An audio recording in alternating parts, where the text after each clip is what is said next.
just answer the phone. Like that's something I heard, just answer the phone. You're right. Like you built this team, you focused it on production. To say that that's what sparked it, I guess if I would have been 18, 19 and could have understood. You're self-employed. It's like, well, I'll just go do it all myself, right?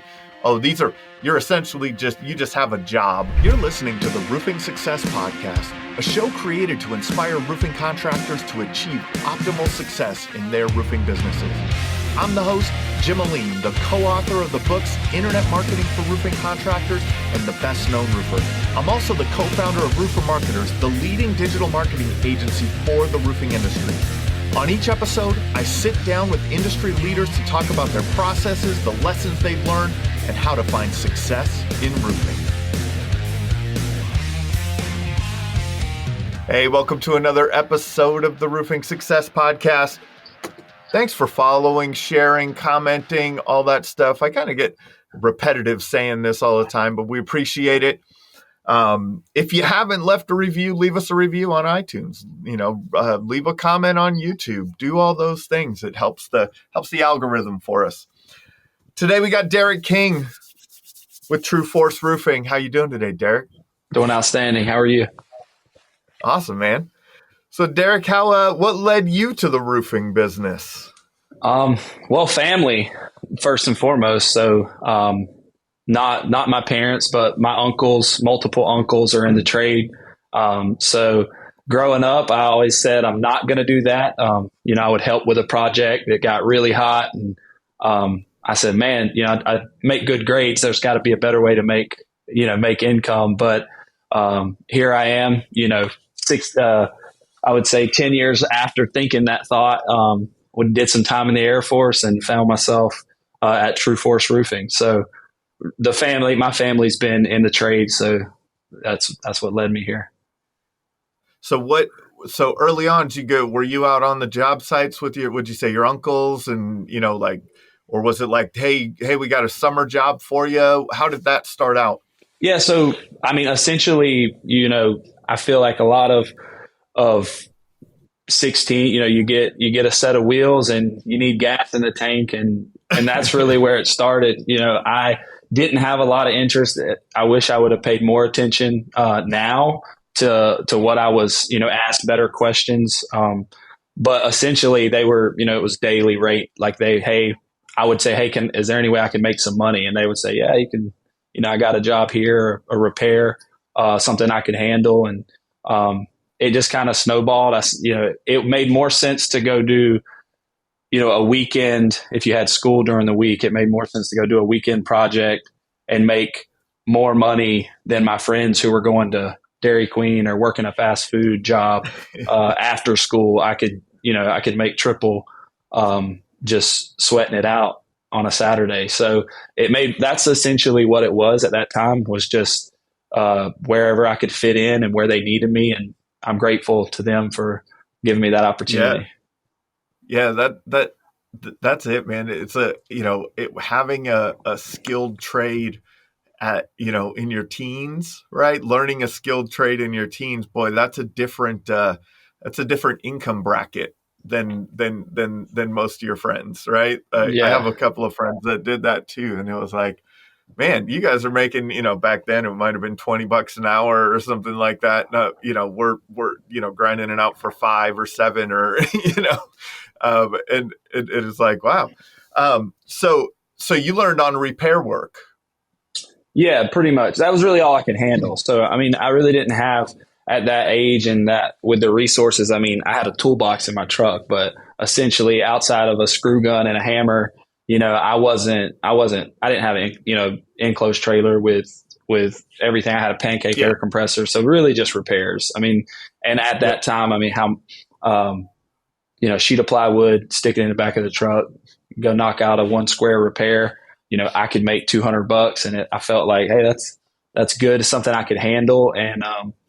And like I say, just that started it. And, I knew that they were doing, they had the crews on bigger projects, but really the incentive for me was, and why I really like repairs and is it's at your pace. So if it takes you 8 hours to do the repair, then, you can take 200 divided by 8, But if you can do that same repair for 4 hours, you just doubled your hourly rate, is the way it made sense in my head. So I, you know, not until after that was in my teens, and then coming back into roofing, I started to learn sales commission, and that was a whole nother animal. Yeah. But it really just, that was my, I love that. I fell in love with that, that it's, you're earning, it's based, your earning potential is based off of your efforts. You're not standing somewhere for, looking at the clock, you're in control, and I like that control. I have a buddy who's an electrician that he early on in his electrician career, he learned on piecework. So they were doing new construction, and it was like you get, maybe, I don't know what the exact was, but like X amount per house, right? You get this much to wire this house. And so they learned that he's like, he learned that way too. It was like, okay, I'm going to just throw a number out there. It's $1,000, right, to wire this house.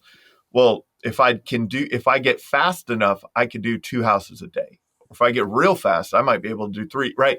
And so you start to learn like that, the difference between that hourly versus the compensation for the job, right? I think that's a good point for people to make when especially that's a good lesson in business ownership, is a lot of times you're not getting paid for your time anymore, right?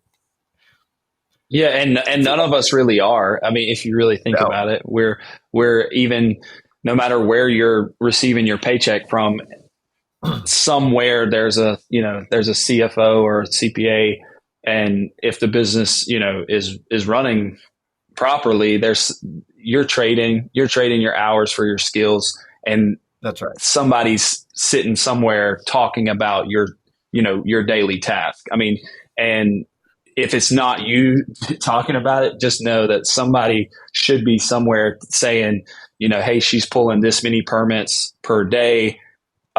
You may ask the permit, tech, how many permits are you pulling per day? And they say, sometimes this, but somebody somewhere should know. And that's then right. It's all being engineered that way. Again, we do things, currently at True Force, there's people who are, paid commission, paid, in the way of a commission structure, even, if it's per job. And then there's people who are paid salary, and there's reasons for both of that. And I think being able to discern which to communicate that to the employee too is huge, as to how, hey, you are a salary position, but here's your next step. If you, similar like you were talking about with the electrician, if you're doing 1 house per day, you're getting this. And if setting some expectations to how people can improve their salary, because the last thing you want, in my opinion, you don't want someone to leave over $100. So when you're talking about salaries, and I think that happens often in the trades, people who aren't out there in the field, you don't want to lose somebody you've invested in, because for, let's say, $100 on the week or $2 an hour, you really don't. So I think getting ahead of that and giving them opportunities is important. That's a big one. I was listening to a podcast recently that someone had mentioned something similar, and they were talking about hiring, and they were talking about like, someone who, like, they were asking for like $500 a month more than they had budgeted for the position, but it was a really good person. They're like, man, do I, like, for $500 a month, like, what do I really not just go for it with this, like, who I feel is going to be a really solid person in the company, right? Like, sometimes we have to know, like, like, knowing your numbers, but knowing maybe you get more efficient, someone is more efficient, that $500 gets made up real quick when you have the metrics and you're measuring what they're doing on a day-to-day basis. Let's go back a little bit, because I think maybe some of this comes from, you after, you had your kind of weekend and summer work going on, then it was off to the military. You're like, I'm not doing this work anymore. Like, this work is nice, but I think I have another path. Where did you go with that?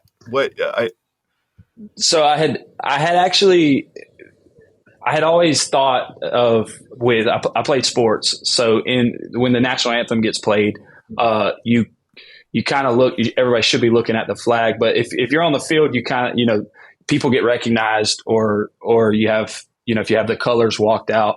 And really, that's as simple as it was. I can remember being in kindergarten and in art class when 9/11 happened, and didn't really know what to think. I thought, that's just I thought something was wrong.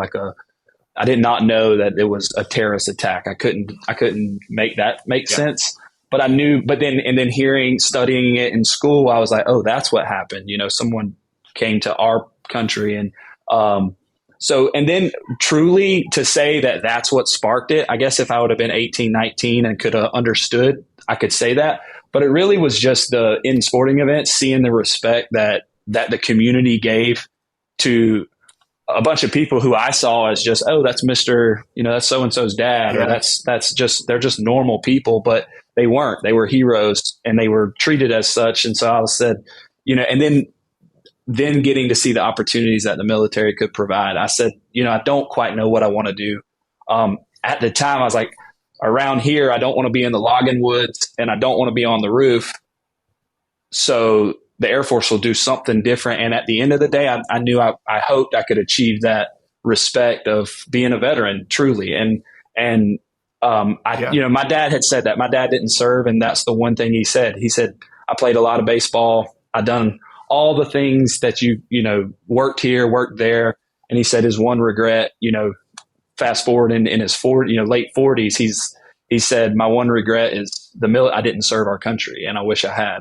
And so really that's what did it. There wasn't a lot of, everybody thought it was a good idea too. My mom didn't like the idea of me being gone, but she was like, you're going to have so many opportunities, and you're going to get to see the world. And coming from, that, like I said, there wasn't overflow of opportunities outside of just hard labor where I grew up. So I thought, I was like, I'm going to join this this almighty Air Force and do 20 years and retire at 38. And that was, that's all I knew getting on the plane.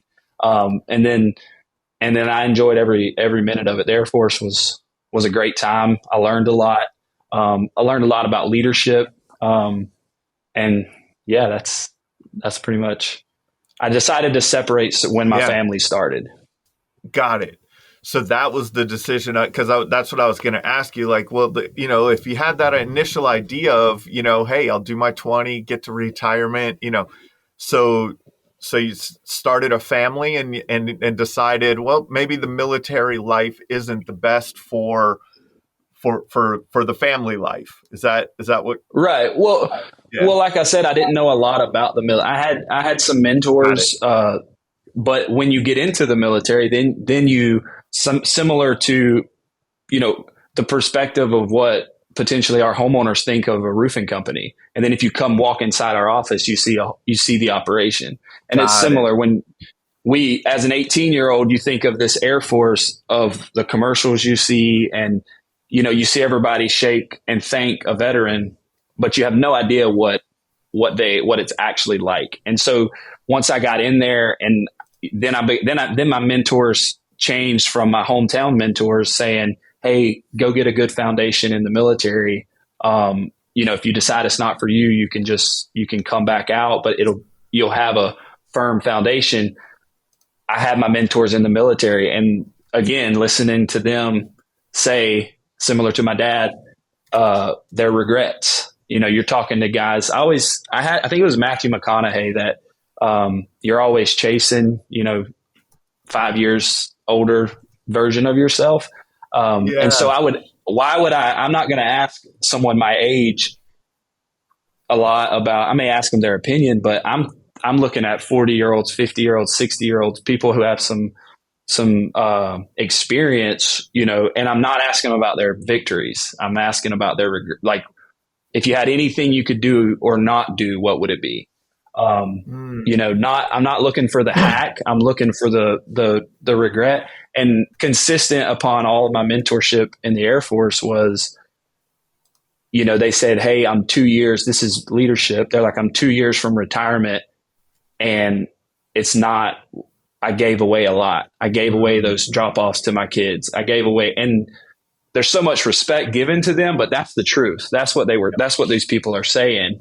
Sure, they have, great medical benefits, but they'll never get that time back that, that kindergarten year that they were gone. So then I just looked at opportunities and I said, hey, it's not for me. I'm not going to give you 20. It's those are tough things, and those are decisions that you have to make. I mean, not being in the military, I had the opportunity to go speak at an event that I would have to fly out on Halloween, and I have twin boys that are 8, and I was like, yeah, man, I don't have many more where I'm going to get to walk around the neighborhood with them, right? Like, so you have to pick and choose those opportunities. But if you're in the military, you're going. Right. Yeah. and it's also a package. Yeah. When it's just you, it's a little, in my opinion, it's a little easier. Sure. But when you partner with someone and you start, begin a family, that was where I was like, hey, if I push this, and I try to, become an officer, fly, like that was my dream is to fly. And I'm like, if I do that, what does that look like for me? And then what does it look like for the other people that I'm asking to go through it with me? And, that's where I ended up in Gainesville. So we started a family, and I said, we're going back to our family, because I didn't think it was fair for me to get to have my dream and time get missed with grandparents and uncles and aunts and cousins. I felt that, I said, hey, and I didn't know at the time. I wasn't like, oh, I'm going to go back to Gainesville and start a roofing company. That wasn't the plan either.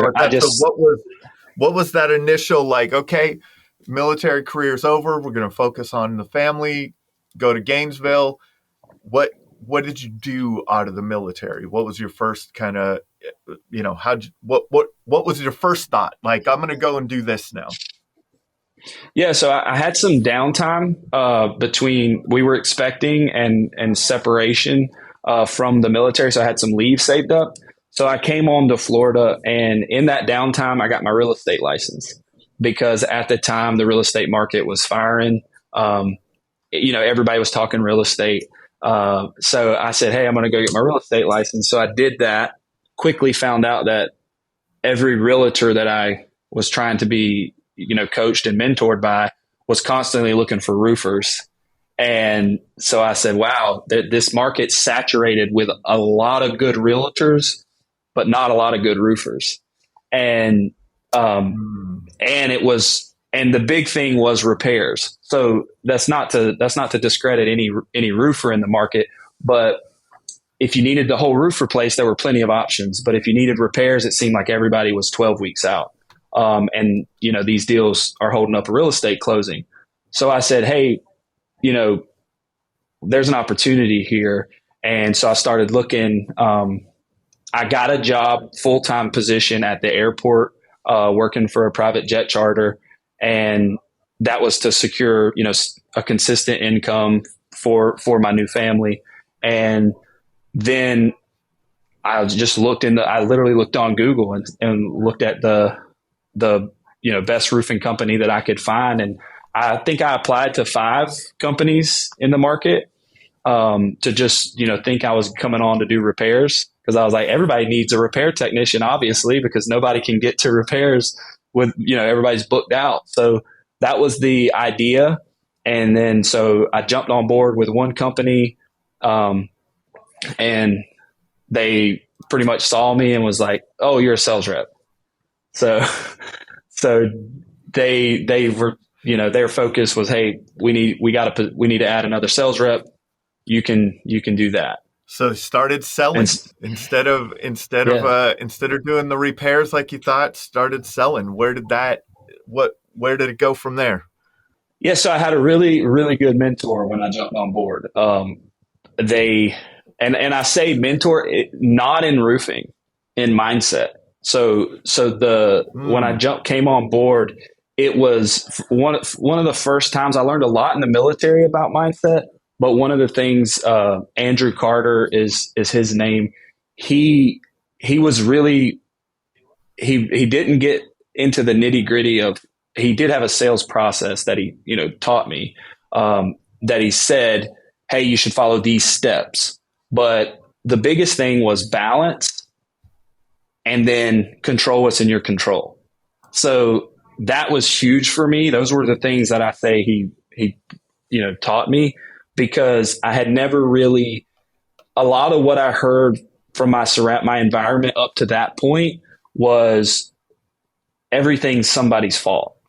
So like, you didn't sell the job. Oh, the homeowner just didn't understand, or they weren't ready, but the mindset shift to it's like extreme ownership. If you didn't sell the job, we're not looking outward, but we're looking inward. I went on one appointment, training appointment, and I already knew how to measure. I already knew a lot, roof products. It was more just the sales process, which, I know a lot of people will, criticize that a sales process is very important.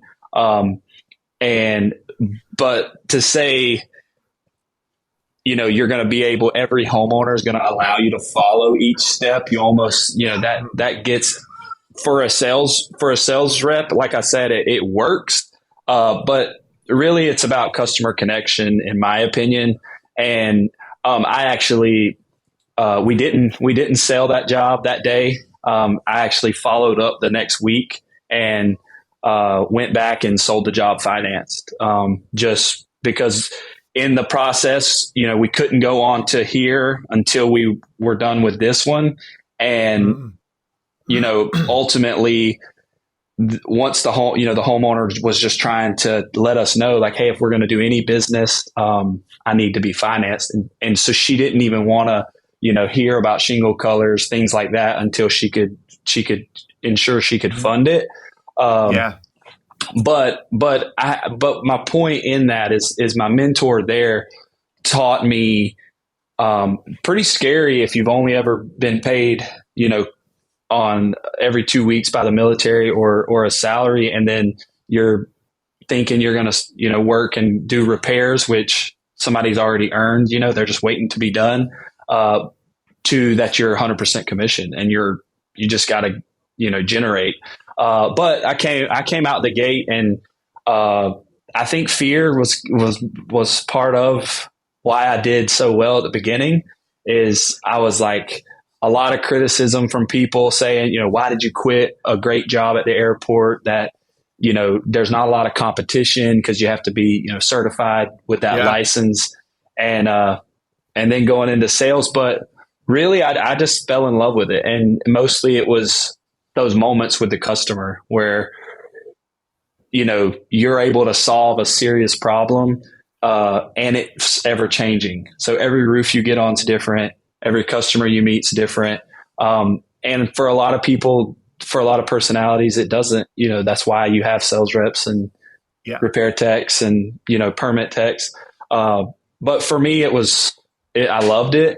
And, ultimately I was looking to partner long-term. Once I tasted it, I said, hey, I found through the military, I don't want to work on jets for the rest of my life. I want to do this. This is where I felt like I was led and felt like I had found it. And so then I started asking questions about the next 10 years, the next 20 years, and ultimately, couldn't align with a long-term plan, with the company I was with. And I decided that if I want to give customers the quality that I'm promising them, I need to build the production team to do that. So then True Force happened, and here we are. Here you are. Yeah, isn't it fun? So I would assume that, your early experience on the repair side and really understanding roofing, right? Like the breadcrumbs start to line up, right? Like, it's like, wow, I'm back in this place, but you needed a few other things along the way. Military experience, probably the experience working on the jets at that at the commercial airport, like, man, this might not be it. And then, but it does take, you had mentioned something, it does take a special, like you have to have a special, uh, uh, uh, something about you to, to, to risk it all for a potential paycheck, right? Like there's no hourly, guarantee there. It's a different, especially you had a new family, right? Like, what do you think? Where do you think that came from inside you? Where did it just, you just have the faith in the outcome? You know that you can do it. Where does that come from inside you? Um, I think it's just seeing people with so much potential. Like I talked about the mentors, Yep.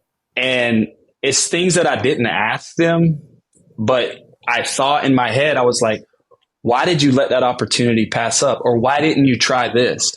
And so then when the opportunities, similar, to my dad, I was like, you didn't join them. Why didn't you join the military? Like, if that's your biggest regret, why didn't you do it? And so when the opportunity came to me, I said, I'm not going to let that be me. And I think like when that opportunity came where the people who were given an opinion weren't where I wanted to be. So that's very confused. I think that can be a little confused with judgment. And it's not that. It's just the people who were saying stay at the airport, they were not in their 40s and 50s. They weren't in the position that I saw myself being in. And I wasn't, again, I didn't have a plan of how I'm going to get there. But like I said, don't take advice from people who aren't where you want to be as far on what to do. And I think listening to their regrets is very valuable because those people will keep you from making the same mistake they did. But I feel like listening to, if somebody's not where you want to be, that's probably not the person you should be taking, and guiding you on your journey because they've never done it. And that's, again, there's still value in those people. And I think, like I said, finding out their regrets is important. And there's value in every experience, no matter if you really if you're looking for it. Even sales you don't make, customer, jobs you make a mistake on, you're going to learn way more than the ones that go the way they're supposed to. But I think that the fear of proving those people wrong was what fired up the hustle. Was there were so many people who were like, you can't just start selling roofs. Like you can't, like, how are you, like, why would you walk away from that job? And so I was, in a way, I was like, well, I don't know if I can either, but I'm going to so that I prove you wrong. It was kind of, what drove me every day. Cause I didn't have it figured out. And I don't think I knew the components of the roof, but how to make people say yes. I had no, true idea how to do that yet. But I said, somebody else. I also believe that if somebody else is doing it, then it's possible for everyone. Some people are naturally gifted, but if other people are, turning in $200,000 of sales a month, they're only doing something that makes it happen. And, there's different processes to get there. But if somebody's doing it, if you want to be in that situation, you just got to do the activity. And maybe another thing that makes me think of is I talk about it. It's knowledge gaps, right? It's figuring out what you're doing, what they're doing that's different than what you're doing, right? It's a knowledge gap. And so when you started TrueForce, you had mentioned you started working on building out the production side. Let's talk about that a little bit. Yeah. So when I started TrueForce, the reason for TrueForce was the quality. There's nothing special about the products that were, I didn't have with this. Everybody's getting shingles from the same place. Everybody's getting metal. It's all comparable. But where you can build a gap is how you conduct business and the customer experience. So essentially I just listened to the complaints of, the customers and horror stories, and then just took those notes and went to, my production manager. And I said, hey, how can we build a process that doesn't allow this to happen? Job site being clean, call before you get there, courtesies to the customer experience. And that's really, like I said, there's no special way. The materials have to be installed based off the instructions. So your installation manual is going to guide you. So the only way you separate yourself is the customer experience. So I just focused on that, and everybody sells a dream. Every sales rep's the best sales rep, and every sales rep has the best company that they're selling for. So we build our Job Nimbus board like game day is production day, because all this other stuff is pre-game, and then game day is when we really earn the referral or we burn the customer, is how you perform on game day. So when we show up to actually do the roof, that's time that you get to perform, and you either have, I call them extended sales reps for your company who are just singing your praises in your market, or you have that, well, I hired TrueForce, but I'm not hiring them again. And it's never, in my experience, it's never about the sales rep. It's usually never about the product. It's always about production. And so, that's, to me, I looked at the biggest flaw, and I said, that's where we're going to separate ourselves. That's where we're going to focus. And, everything else follows that. If you have a great production team, and you have a great production process, it's easier for the sales reps to sell.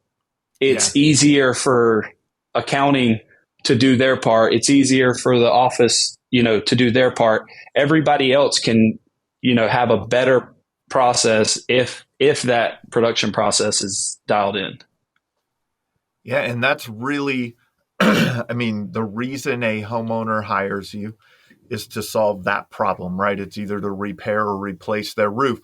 And so the execution is, like you're saying, it's that day, it's build day, right? Like this is when they are happy with us or not happy with us. This is where that raving fan gets created, or they start to say other things about us around the neighborhood, right? That's an amazing way to look at it. Now, of course, there's going to be some communication things along the way through the sales process, scheduling the job, things like that. I would say that those are gaps too. One of the things I love that you said, though, is you said, here are all these problems that we've come across, right?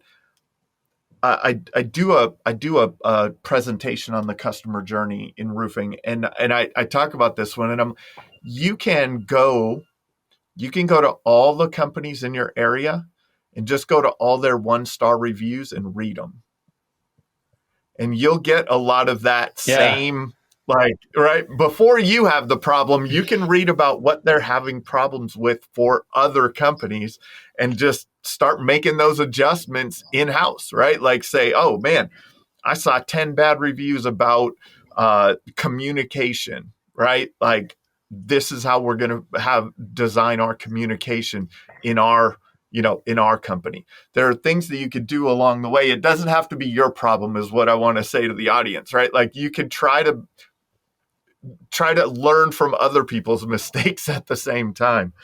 So yeah, that's now great, actually. You're right. Like, you built this team, you focused it on production, and then how did you add to that? What was the next phase, or what was the next step that consciously that you said, okay, now we got that dialed in, now we're moving on to the next thing? So for us, we starting from zero, at the beginning, I thought we were just going to be doing repairs. Like, I thought I was like, hey, I'm going to have to do repairs, maybe a roof here or there for like the first year, 2 years, keep it really small. I mean, I came out the gate and had a superintendent. I was the sales rep and sales rep owner, a superintendent, and then I had two office personnel. And I told them at the beginning, I said, neither one of them had pulled permits before, but I told them, I said, answer this phone. And I got to give the credit to Dimitri about just answer the phone. Like that's something I heard, just answer the phone. So I hired two people. I said, I don't know who's going to do the books at the time. I said, I'm not sure who's going to do permits, the books. Yep. I'm not certain of, but immediately I'm hiring the two of you to answer the phone and we'll figure the rest out. And then I would say a month in business, I had a couple approach me. That was a husband and wife sales team.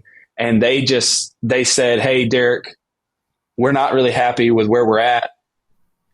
We believe in you and what you believe in. Their son was active duty in the Army. So they really, connected with True Force and being veteran owned and what we want to do. So they said, hey, we'll bet on you and help you build this thing. So they came on board, and crushed it with sales. And then, that allowed me to focus even more on production. Right. And so we get the right crews, me and now my production manager at the time, superintendent.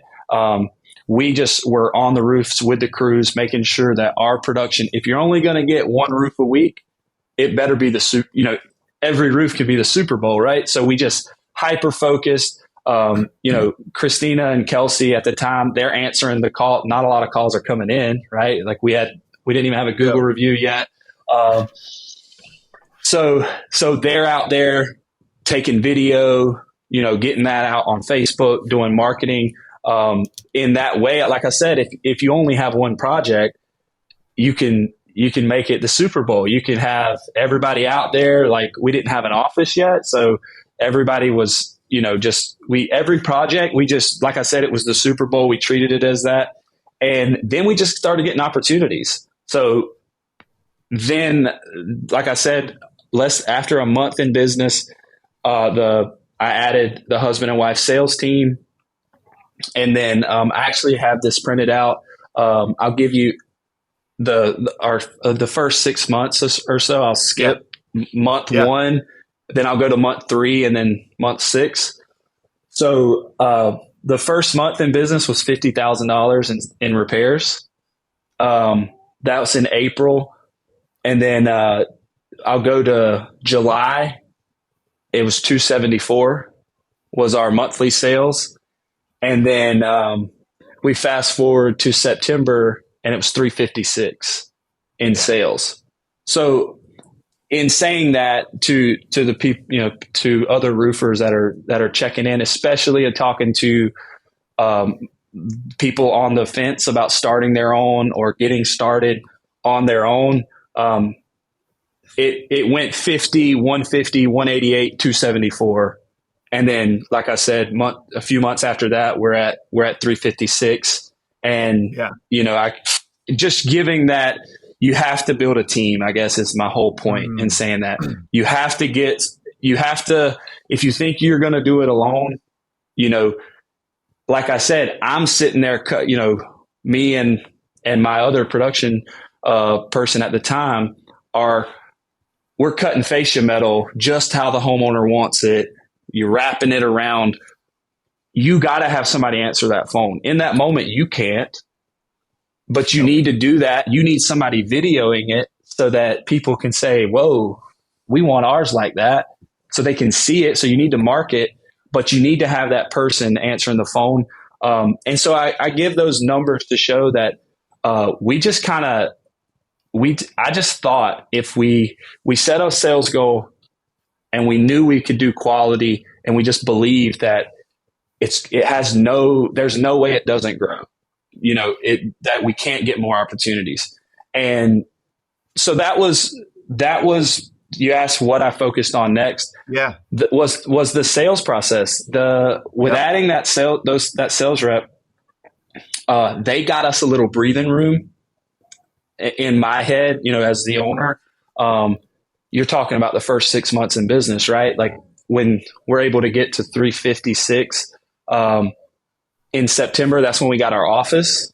But then I had people reaching out in the community, and I took a chance on one person who I thought aligned with our morals of the team.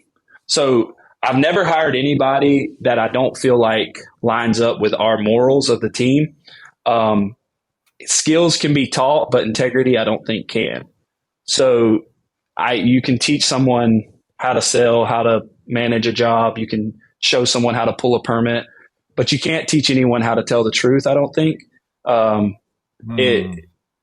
So that's something that I hired this person based off their morals, and he had never sold a roof before. He said, I don't care what I got to do with True Force. I just want to be a part of it.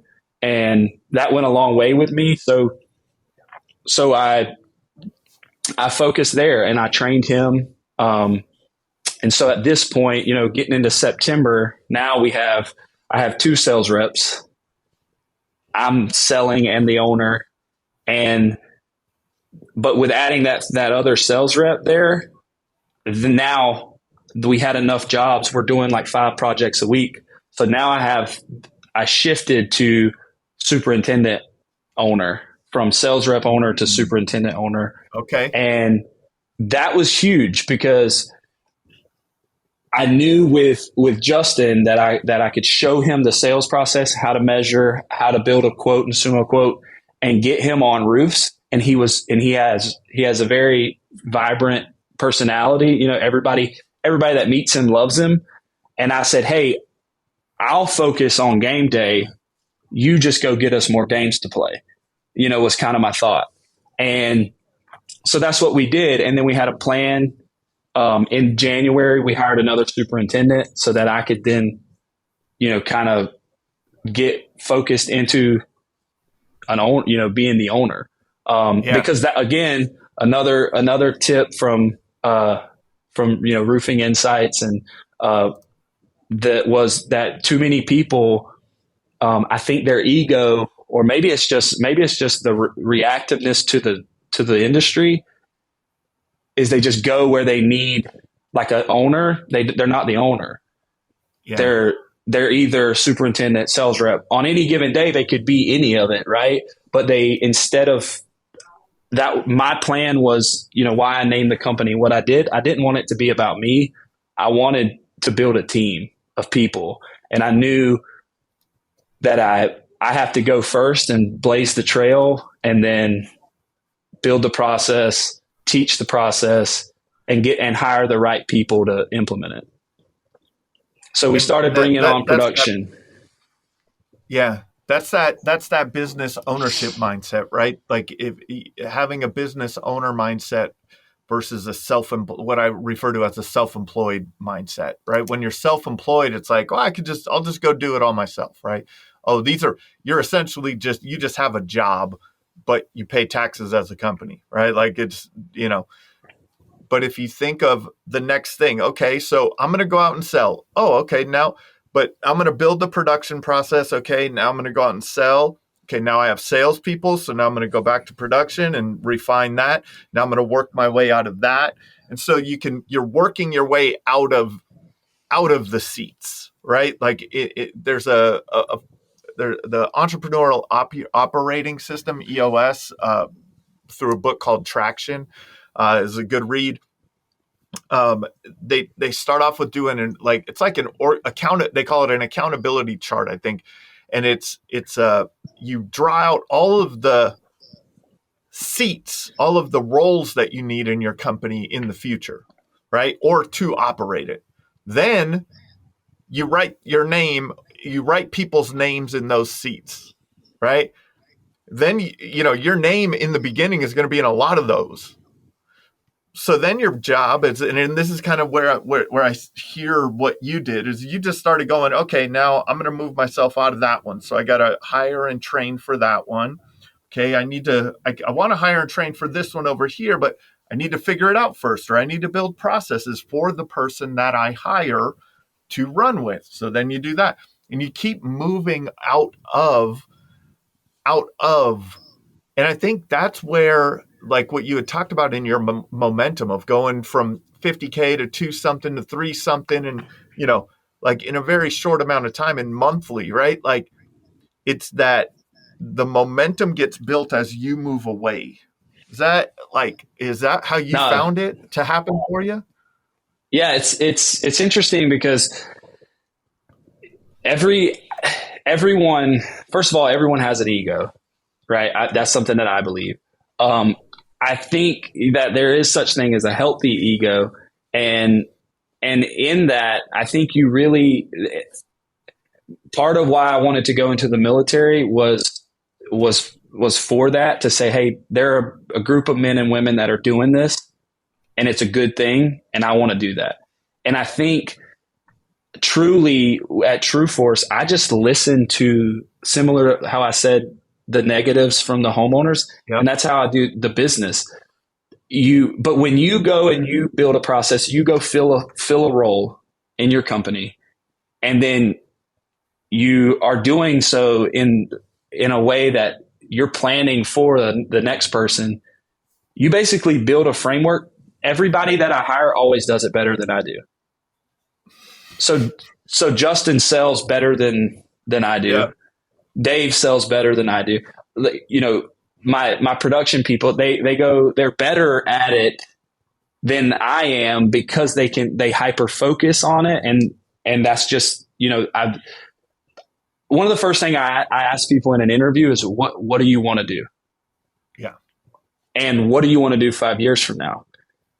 And make sure that they actually want to be a roofing superintendent, because if they don't, you're not going to get a great product out of them. Yeah. If you yeah, that makes it's crazy that, I mean, that makes a lot of sense. And that, what I think a lot of times is that they get to focus all of their effort and time and mental capacity on that, right? Like, where as the owner, you're all over the place all the time, so you can't be 100% focused. But when you get someone that is 100% focused on that all day long, they will outperform you. And they should. And They should. the piece of it is, you're right there available. That's for right. When you're doing it, it's just you can't necessarily, unless of course that's why mentors are so important. That's right. But you're there to play punching bag when they whatever issue they're having, and you're available to them to say, hey, here's how we're going to do this. But yeah, I think for me, it was that. It's just, what has to be done, who's doing it, and then how do we get somebody else to do it? And then I think you earn, from my perspective, there's a different relationship as the owner when everyone knows that you can do, like I said, Yes. not as good as them, but they know that you can do understand. the job. Yeah. Like my superintendents know, like, hey, last year he was running the jobs, so he when I come to him with an issue, it's relatable, because I know I know how it is to drive all the way across town and you got the wrong size bullet boot, and I'm like, hey, I know, I see, I can understand where you're at. Same thing with my sales team. They come across things and they're like, hey, this is what I'm dealing with, and they know that I'm relatable, because I was just doing it not too long ago. Exactly. Now let's talk about now, right? So I mean, it hasn't been a long time, but now you hit the 300, to 50, 200, 300. What are you guys averaging a month now? So averaging a month now, I have. So August, actually August was our first $1 million month. Um, so we were at 900. Well, 650 in June, 599 in May, 599, Yeah. 650, 900 in July, and then we just hit $1 million in August. So Yeah. so now we're, but with that, just to share, just some, I'm all about how Yeah. does that happen, Yeah. and I want to give as Yeah. much value to the listeners that I can. Um, but that's five sales reps selling Yes. $1 million. So it's not squeezing the, overworking and squeezing, you have to find something that, one, is sustainable, two, that you can teach, Yeah. and then you have to share it. Unfortunately, everybody wants to hold it all near and dear, but you really do find people that you align with morally, and then train them and teach them, because, um, like I said, we just had our first $1 million month in August, and Yeah. but that was achieved with five sales reps, not three, Yeah. not two. I don't think I sold anything in August, as the owner. Usually, I'll get some deals that people are calling my cell phone Yeah. directly. Yeah. But I Yep. made a hard position in May. Once May, we got up to five. Once we cracked that, I said, hold on. Now I'm taking a hard pass. Every lead that comes to my cell phone directly, I'm just I'm gonna give the sales rep the opportunity, and then we reverse engineer. So if they sell it, great.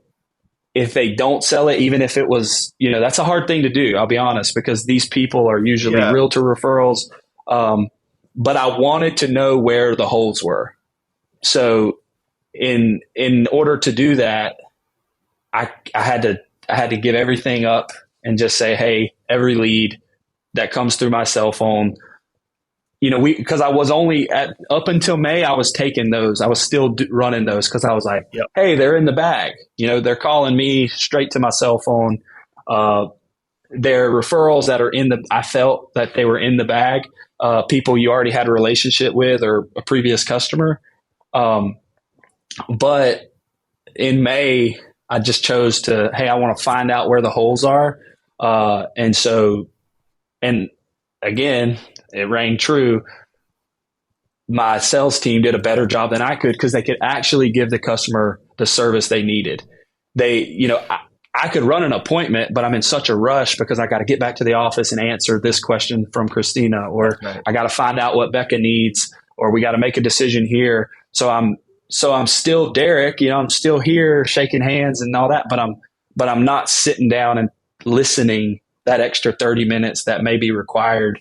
But Justin can, because he's not worried about getting back to the office to deal with something. That's right. So it's scary. It's really scary, that letting go, because everyone wants to be the best, right? I mean, I don't care if you're building a team or not. If you're going to do something, you should try. I'm going to bet my life on me selling against anyone else, because it's in my control. I'm going to say, hey, I'm going to go.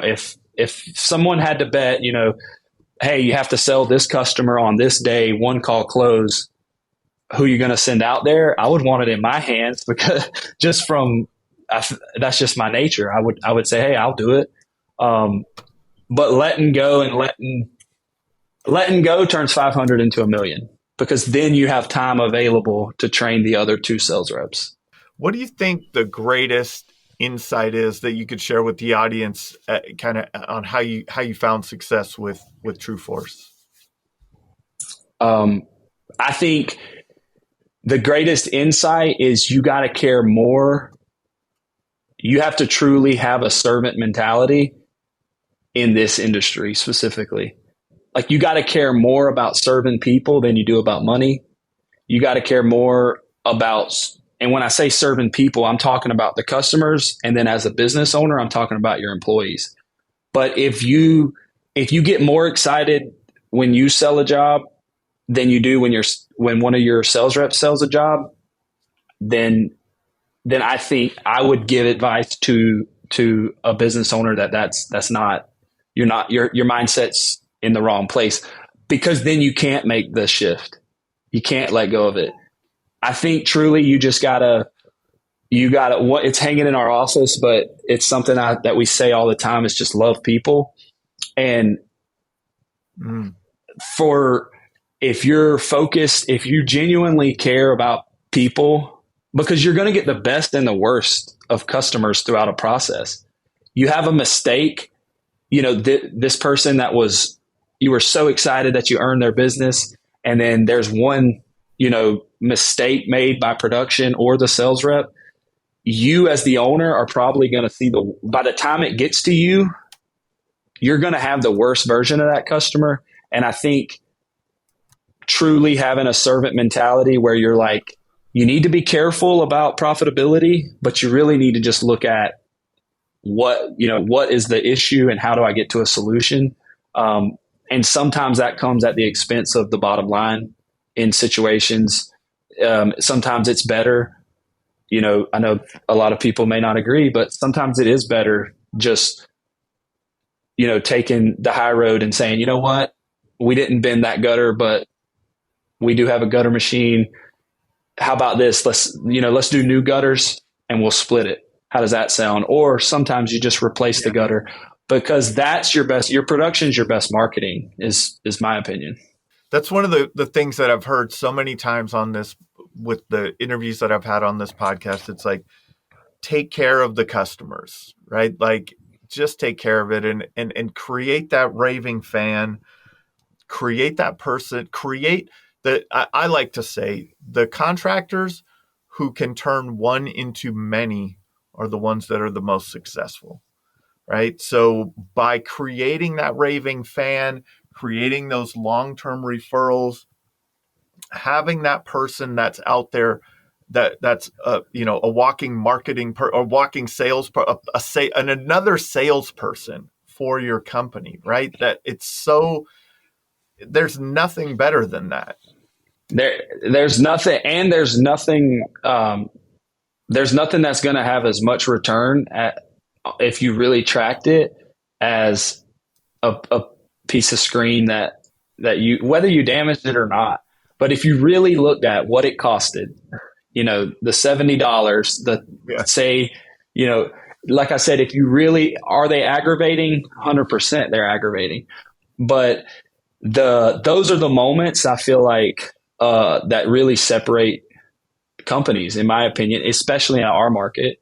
I feel like you can get a lot of companies to nail the shingles, but fascia board, the details of the flashing, the little stuff, or something as simple as a dumpster scuffing some sod. If you just say, "Hey, don't worry about it. I'll get some sod and throw it down." Is that aggravating? Putting a superintendent, going to a place to get sod? It is aggravating, but it's the best, in my opinion. It gives you an opportunity to go above and beyond. And if you want customers to say, "Hey, hire True Force Roofing," because they go above and beyond to achieve your satisfaction, that's what you want them to say about you. So, but you have to earn it. And that's something that, playing baseball in high school, we had that on the back of our warm-up shirts, and it said, "Earn it." And then the next year after that, it was "Do more." So we had these little slogans, and, we had some success, but it was that mentality of do more. Like if you're doing this, do a little bit more, or just accept the fact that you have to buy leads and spend a lot of money trying to market because your fans, your customers aren't marketing for you. Yeah. The other thing that I heard you talk about in the beginning, and which wasn't very long ago, really, right? But like, you've had some great growth over, very quickly. But you had talked about like how you treated every job like the Super Bowl. You had someone out there filming video. You had it's squeezing the juice. Like, how many missed opportunities do people have? First, from not answering the phone, right? Like, it's just an amazing amount of missed opportunities if you don't answer the phone. But then what you did is you started creating social media content. You started showing other people, wow, this is what we're doing. We're a real company and we're focused on quality. And then that led to, more referrals, but it also led to an attraction to your company from potential employees, from the husband and wife sales team. And then I think you'd mentioned I think the next salesperson there's an attraction to your business now and you're, because you're putting yourself out there, because you're taking every opportunity to create a good experience, but then also to show the world that you're creating that good experience. And this is awesome. It's been great, Derek. I appreciate your time. This has been another episode of the Roofing Success Podcast. Thank you so much, Jim. If you would like to generate more revenue through your digital marketing efforts, please visit roofermarketers.com to get a copy of the book, The Best Known Roofer. Also, check the training section of the website for guides on everything from running effective pay-per-click ads to how to properly set up your Google My Business listing. Thanks for listening.